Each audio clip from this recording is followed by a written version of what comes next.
Avon Uttar Pradesh में एक नजर डालते हैं अभी तक की सुर्खियों पर।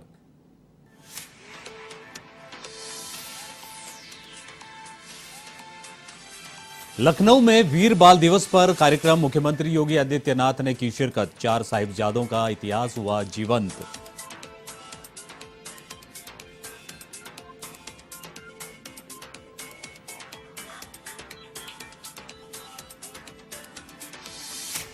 ये कैसी मॉक ड्रिल? मंगलवार को यूपी के सभी सरकारी अस्पतालों में कोरोना को लेकर होगी mock drill. Deputy CM Brajesh Pathak ने जारी किए आदेश।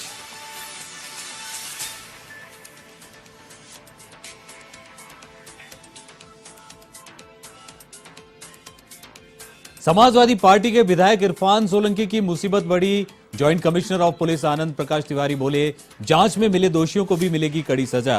3 और गुर्गों पर गंभीर धाराओं में एफआईआर दर्ज।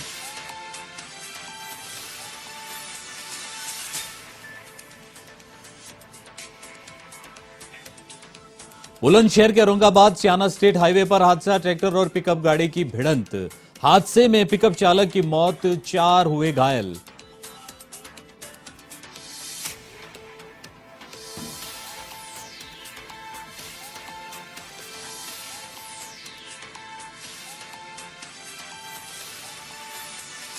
असम पुलिस की मुठभेड़ में मारे गए गौ तस्कर अकबर बंजारा की संपत्ति होगी जब्त। मेरठ पुलिस ने 9 करोड़ की संपत्ति की चिन्हित। पुलिस 36 करोड़ की संपत्ति कर चुकी है कुर्क।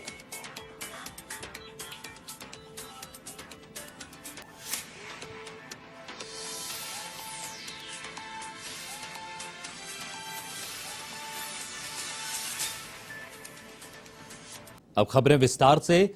लखनऊ में वीर बाल दिवस के उपलक्ष्य में कार्यक्रम आयोजित किया गया, जिसमें मुख्यमंत्री योगी आदित्यनाथ ने शिरकत की और शबद कीर्तन में हिस्सा लिया। इस दौरान उन्होंने कहा कि वीर बाल दिवस पर 4 साहिबजादों का इतिहास जीवंत होगा। कोई दीवार अंदर शायद सतगुरु डोल जाएंगे, जिसके सिख नहीं डरते गुरु कैसे डरेगा। माननीय विधायकगण और उपस्थित सभी सिख समुदाय से जुड़े हुए भाइयों बहनों, मैं सबसे पहले मुख्यमंत्री आवास पर गुरु साहब की यात्रा यहां पर आई है, मैं इसके लिए आप सबका हृदय से अभिनंदन करता हूं। पवित्र गुरु ग्रंथ साहिब को नमन करते हुए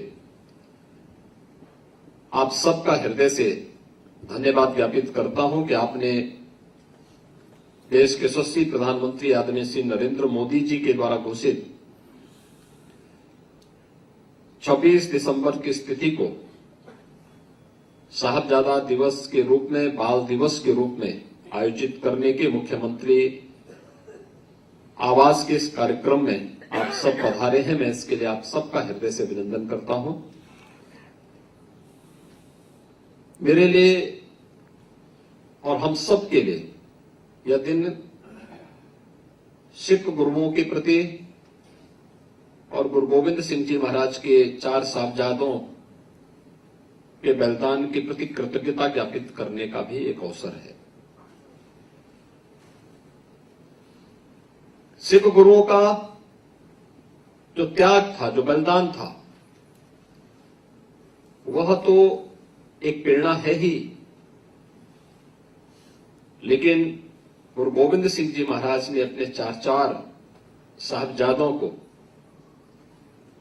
भारत की धर्म, भारत की संस्कृति की रक्षा के लिए बलिदान किया। बाबा अजीत सिंह जी, बाबा जुझारू सिंह जी, बाबा जोरावर सिंह जी, बाबा फतेह सिंह जी, 4 पुत्र भारत की धर्म की रक्षा करते हुए बलिदान होते हैं। माता गुजरी, जिन्होंने रक्षा का दायित्व अंतिम समय तक निभाते निभाते अंत में स्वयं भी उन्होंने अपने आप को परमात्मा में लीन कर दिया। बढ़ते कोरोना को देखते हुए यूपी के सभी मेडिकल कॉलेजों और अस्पतालों में मंगलवार सुबह 10 बजे मॉक ड्रिल होगी। इसके लिए डिप्टी सीएम ब्रजेश पाठक ने आदेश जारी किए हैं। इस दौरान मेडिकल कॉलेजों और अस्पतालों में सभी उपकरणों की जांच होगी। इसके लिए सभी से तैयार रहने के निर्देश दिए हैं। आदरणीय प्रधानमंत्री नरेंद्र मोदी जी के कुशल मार्गदर्शन में उत्तर प्रदेश सरकार सभी जिलों में इंक्लूडेड सभी मेडिकल कॉलेजों में हम एक साथ मॉक ड्रिल करने जा रहे हैं, जो 10 बजे प्रातः से शुरू करेंगे। कोविड प्रबंधन के सारे संसाधन जैसे हमारे ऑक्सीजन प्लांट्स हैं, ऑक्सीजन कंसंट्रेटर्स हैं और हमारे वेंटिलेटर्स हैं, इंक्लूडिंग स्टाफ जो चाहे पैरामेडिकल हो, चाहे नर्सिंग स्टाफ हो या हमारे चिकित्सक हैं, सभी लोग एक साथ उपस्थित होंगे और सभी उपकरणों को स्टाफ के साथ हम जांचेंगे। यदि कोविड का इमरजेंसी में कोई मरीज आता है तो किस प्रकार उसके साथ हम व्यवहार करेंगे, किस प्रकार हम उसको इमरजेंसी पहुंचाएंगे और उसको सारे व्यवस्थाएं जो कोविड चिकित्सीय व्यवस्थाएं सारी उपलब्ध कराएंगे। इस प्रकार का हम आदरणीय प्रधानमंत्री नरेंद्र मोदी जी के कुशल मार्गदर्शन में करने जा रहे हैं। और ये सभी अस्पतालों में जहां कोविड के हमने बेड्स तय किए वहां होगा। इसके अलावा मेडिकल कॉलेजेज में भी होगा, केजीएमयू, लोहिया और पीजीआई में भी होगा। मैं उत्तर प्रदेश के लोगों को इस बात का भरोसा दिलाता हूं कि कोविड के लिए और चिकित्सीय व्यवस्थाओं के लिए, स्वास्थ्य व्यवस्थाओं के लिए हमारी सरकार पूरी तरह से आपके साथ प्रतिबद्ध है। कोई टेंशन की बात नहीं है, कोई पैनिक नहीं है, लेकिन फिर भी हम प्रतिबद्धता के साथ। यूपी के डिप्टी सीएम ब्रजेश पाठक ने सोमवार को कानपुर के लोगों को नई सौगात दी। इस दौरान पाठक ने हैलट अस्पताल में नई पीडियाट्रिक केयर यूनिट का उद्घाटन किया। इस यूनिट के शुरू होने से इलाज में काफी सुविधा मिलेगी। डिप्टी सीएम ने इस दौरान कोरोना वार्ड का निरीक्षण किया और उचित दिशा निर्देश दिए। अस्पताल के प्रिंसिपल संजय काला ने डिप्टी सीएम को कोविड की तैयारियों की जानकारी दी। दरअसल चीन में बढ़ते कोरोना को लेकर प्रदेश सरकार सतर्कता बरत रही है। इसी के मद्देनजर डिप्टी सीएम ने कोविड व्यवस्थाओं को परखा।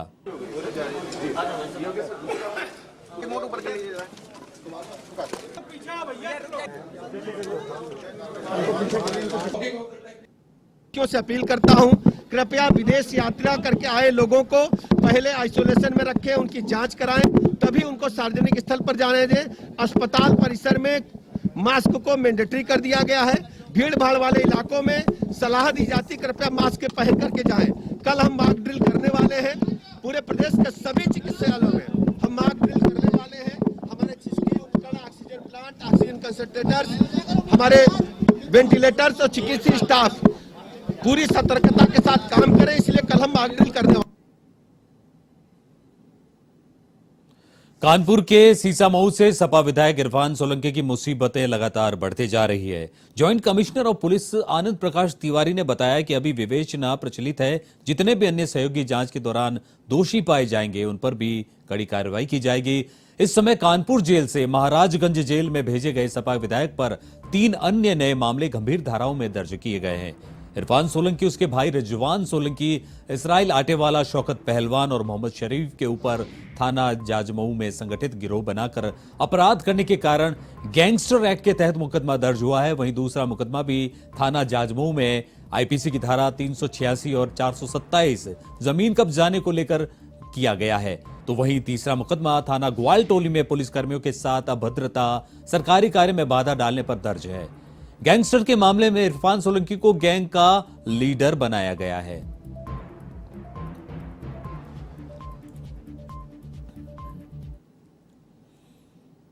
पहला मुकदमा गैंगस्टर एक्ट से संबंधित है जो जाजमऊ थाने में किया गया है। दूसरा मुकदमा 386, 427 जमीन को कब्जे करने से लेकर के है। ये मुकदमा संख्या 156/2022 जाजमऊ थाने में किया गया है। और तीसरा मुकदमा पुलिसकर्मी के साथ समाज पर दुर्व्यवहार करने, कार्य में बाधा डालने और उनके साथ जो है उनके सरकारी कार्यों में पूरी तरह से गतिरोध पैदा करने से लेकर के है, जहां पे अव्यवस्था फैल गई थी, जो कि ग्वालटोली थाने में दर्ज किया गया। गाजियाबाद उत्तर प्रदेश सरकार द्वारा जनपद को कमिश्नरेट में शामिल करने के बाद कमिश्नरेट के कार्यों की कार्यप्रणाली भी आरंभ हो गई। इस कड़ी में सभी डीसीपी और एसीपी के कोर्ट बनने की प्रक्रिया भी शुरू हो गई है। सबसे पहले कोर्ट की स्थापना डीसीपी ग्रामीण क्षेत्र और एसीपी क्षेत्र बनाकर कमिश्नरेट गाजियाबाद ग्रामीण क्षेत्र लोनी में नए कोर्ट का उद्घाटन किया गया। इसको लेकर सरकार की मंशा है कि कानून व्यवस्था बनी रहे और जनता और पुलिस के बीच आपसी समन्वय बना रहे। साथ ही जनता को पुलिस फ्रेंडली के तौर पर पुलिस कर्मचारियों की कार्यप्रणाली भी देखने को मिलेगी।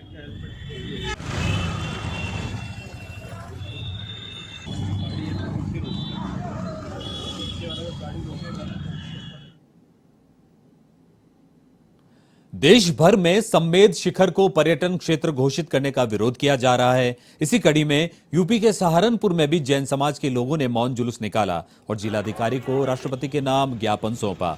मामले को लेकर बसपा नेता इमरान मसूद का कहना है कि यह केवल झारखंड सरकार का नहीं बल्कि केंद्र सरकार के 2019 के अध्यादेश का नतीजा है, जिसमें धार्मिक स्थल को पिकनिक स्पॉट बनाने का कार्य किया गया था। जैन समाज के लोगों का कहना है कि झारखंड सरकार ने जैन समाज के पवित्र स्थल सम्मेद शिखर को पर्यटक स्थल बनाकर उसकी भावनाओं को ठेस पहुंचाई है।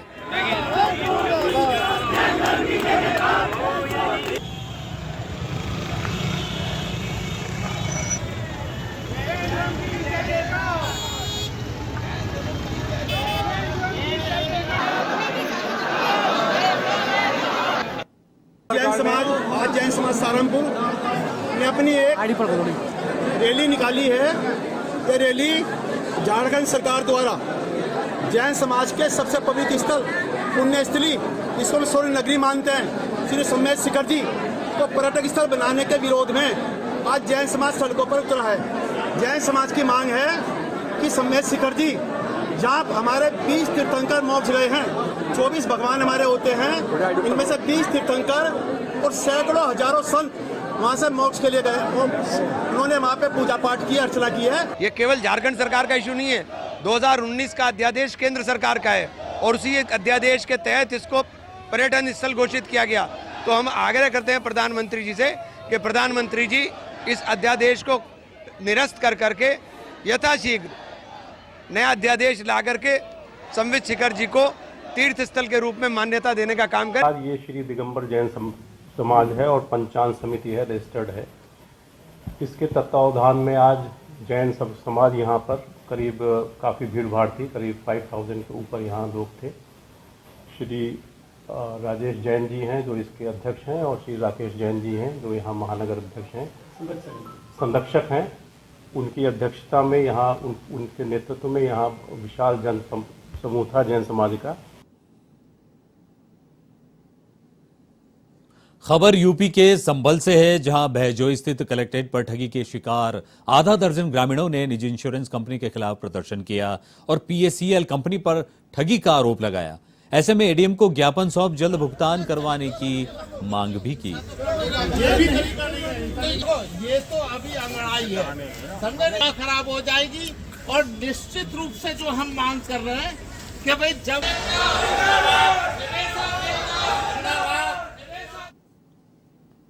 खबर यूपी के लखनऊ से है, जहां दवा थोक विक्रेता समिति के महामंत्री ओपी सिंह ने प्रेस वार्ता की और बताया कि समिति ने 30 दिसंबर से 2 जनवरी तक 4 दिवसीय अवकाश घोषित किया। ऐसे में अमीनाबाद, बाराबंकी, सीतापुरा, रायबरेली, हरदोई, लखीमपुर के सभी दवा थोक विक्रेता शीतकालीन छुट्टियों पर रहेंगे, जबकि प्रदेश के सभी रिटेल दुकानें, दवा डिपो, सभी अस्पतालों की दुकानें खुली रहेंगी ताकि मरीजों को दवा खरीदने में परेशानी का सामना न करना पड़े।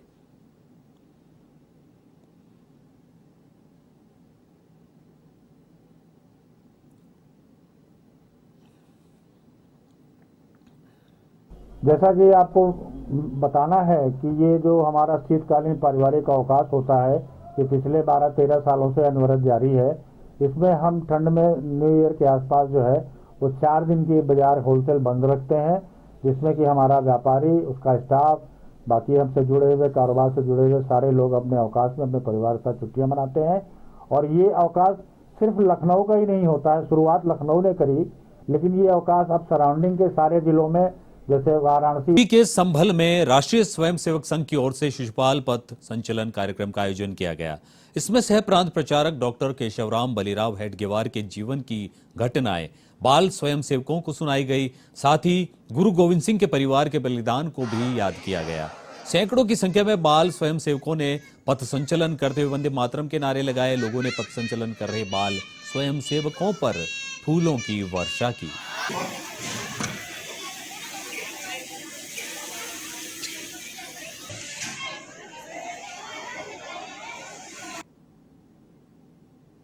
खबर यूपी के मेरठ से है, जहां पर असम पुलिस की ओर से मुठभेड़ में मारे गए अंतर्राष्ट्रीय गौ तस्कर अकबर बंजारा की संपत्ति पर एक बार फिर से बड़ी कार्रवाई की तैयारी की जा रही है। इसी के तहत मेरठ पुलिस ने 9 करोड़ की संपत्ति चिन्हित की है। ऐसे में अब जल्द कार्रवाई की जाएगी। बता दें, इससे पहले पुलिस अब तक 36 करोड़ की संपत्ति को कुर्क कर चुकी है। सर, अंतर्राष्ट्रीय गो तस्करों पर बंजारा थाना भैंसुमा के अंतर्गत अकबर बंजारा के ऊपर गैंगस्टर एक्ट के तहत कार्रवाई की गई थी और इसी क्रम में उसके जो गैंग के सदस्य थे और उसकी संपत्ति लगभग 34 करोड़ की संपत्ति पूर्व में 14 के अंतर्गत जब्त की जा चुकी है और उसकी संपत्ति जो और बची हुई है, इसका अभियान एक चलाया गया था कि उसकी और संपत्ति जो बची है उसको भी जब्त कराया जाए। तो इसी क्रम में 9 करोड़ के आसपास की संपत्ति जनपद बिजनौर में जो जमीन है वो वहाँ पे प्राप्त हुई है और उसकी रिपोर्ट बन गई है, उसको भी जल्दी जब्त कराया जाएगा। और यूपी के बुलंदशहर में औरंगाबाद सियाना स्टेट हाईवे पर ट्रैक्टर और पिकअप गाड़ी की भिड़ंत हो गई। हादसे में पिकअप चालक की मौत हो गई, वहीं 4 लोग गंभीर रूप से घायल हो गए, जिन्हें पुलिस और स्थानीय लोगों ने अस्पताल में भर्ती करवाया। हादसा बुलंदशहर के औरंगाबाद सियाना क्षेत्र के गांव पाली बेगपुर के पास हुआ।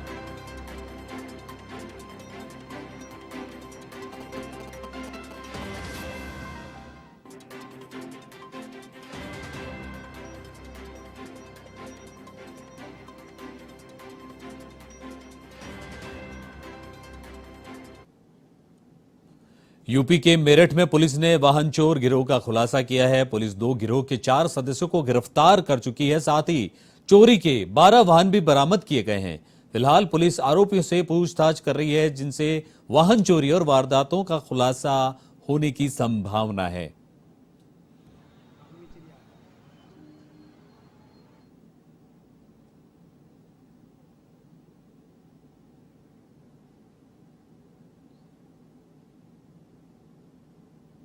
बुरी और थाना मेडिकल के द्वारा वाहन चोरी करने वाले 2 गिरोहों को पकड़ा गया है, जिसमें कुल 4 व्यक्तियों को गिरफ्तार किया गया है।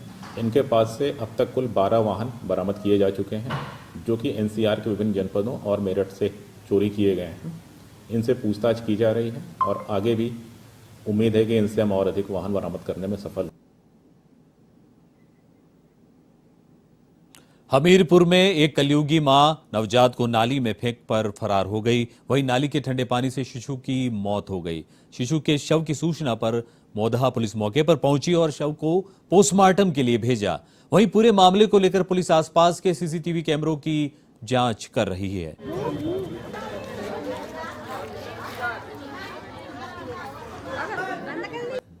यहाँ पे मैं माजिद कॉम्प्लेक्स पे गया हुआ था, वहाँ से आया तो मेरे घर के सामने भीड़ लगी हुई थी। पता चला, जानकारी ली लोगों से, तो पता चला कि यहाँ कोई बच्चा छोड़ गया, नाली पे पड़ा हुआ है हमारे घर के सामने नाली। किस मोहल्ले में? ये हैदरगंज मोहल्ला है, जेसी कॉन्वेंट के पास गोल मार्केट में। जी, पुलिस को सूचना दी है, वो लोग आए थे, अपना इसकी जाँच कर रहे हैं। शायद वो बच्चा लेके चले गए हैं।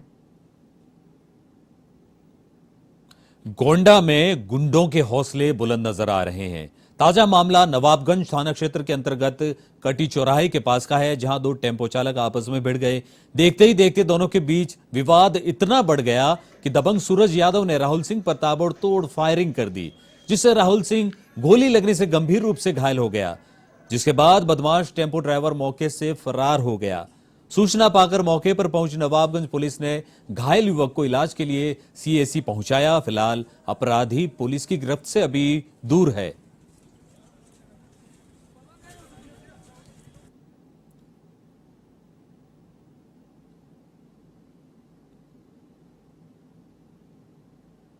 और मेरे भाई को गोली लगी है, इसलिए यहाँ पे उनको इलाज करवाने आए हैं। किसने मारा, कहाँ पे? भैया ये दुर्गागंज माझा के रहने वाले हैं सूरज यादव और बहादुर यादव और एक पुतन्नू यादव हैं। उन्होंने टैक्सी का मामला था, तो कल मामला था और सुलझ गया था मामला, समझौता हो गया था। उसके बाद आज सुबह आए हैं और अचानक फायरिंग करने लगे हैं, जो कि हमारे भाई को 2 गोली लगी है और बम से भी मारे हैं और हमें भी मारने की कोशिश कर रहे थे। हम वहाँ से भाग निकले। और जनपद गोंडा कस्बा नवाबगंज दोपहर के समय कटी तिराहे के पास राहुल सिंह के नाम के आदमी को सूरज यादव और उसके साथियों के द्वारा जो फायरिंग करके चोटें पहुंचाई गई है। राहुल सिंह को कंधे पे चोटें आई हैं, उनको जिला अस्पताल में इलाज के लिए भर्ती कराया गया। उनकी हालत सामान्य है और उनके बड़े भाई रविंदर सिंह की तरफ से तहरीर प्राप्त हुई, अब जो पंजीकृत किया जा रहा है और जो इसमें अभियुक्त है उसकी शीघ्र गिरफ्तारी।